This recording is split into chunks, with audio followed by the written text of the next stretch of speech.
Hi friends, ഞാനിപ്പോൾ നിൽക്കുന്നത് പറശ്ശിനിക്കടവിലാണ്. ഇവിടെ ഇപ്പോൾ നല്ല മഴയുണ്ട്. നമ്മൾ വന്നപ്പോൾ നല്ല മഴയുണ്ടായിരുന്നു. പറശ്ശിനിക്കടവിലോട്ട് പൊയ്ക്കൊണ്ടിരിക്കുന്ന പടിയിലോട്ടാണ് നമ്മളിപ്പോൾ നടന്നുകൊണ്ടിരിക്കുന്നത്. ഇനി കുറച്ച് ദൂരം കൂടി ചെല്ലുമ്പോഴാണ് കോവിലുള്ളത്. അതങ്ങനെ കുറേ ഉണ്ട്, ഇറക്കമാണ്, പടിയാണ്, ഇങ്ങനെ കുറേ നടന്നു പോകണം. നല്ല മഴയുണ്ട്. ഇപ്പോൾ നമ്മൾ ഏകദേശം എത്താറായി. അപ്പോൾ അവിടുന്ന് ചെന്ന് കയറുന്നിടത്ത് നിന്ന് ഒരുപാട് സ്റ്റാളുകളും കടകളും ഒക്കെ ഉണ്ട്. ഒരുപാട് കളിപ്പാട്ട കടയും അങ്ങനെ ഒരുപാട് കടകളൊക്കെ ചുറ്റിനുമുണ്ട്.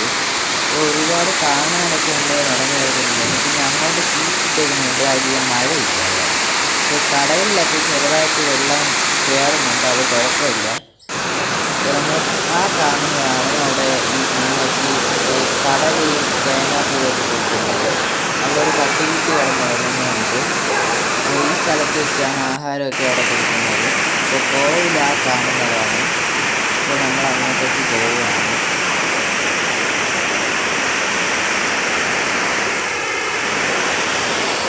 ഇവിടുത്തെ മെയിൻ പ്രത്യേകത എന്ന് വെച്ചാൽ ഇവിടെയുള്ള നായ്ക്കുട്ടികളൊന്നും ആരും അടക്കില്ല. ഇവിടെ നായ്ക്കുട്ടികൾക്ക് ഇഷ്ടം പോലെ നായ്ക്കുട്ടികൾ വളർത്തിയിട്ടുണ്ട്.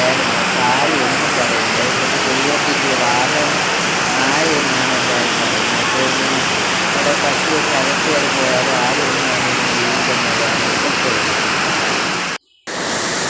ഈ കോവിലിൻ്റെ തൊട്ട് പിറകിൽ തന്നെ പുഴയുണ്ട്. അപ്പോൾ നല്ല മഴ ആയതുകൊണ്ട് അവിടെ വെളിയിലൊക്കെ പുഴ നിറഞ്ഞു കവിഞ്ഞ് നിൽക്കുകയാണ്. അപ്പോൾ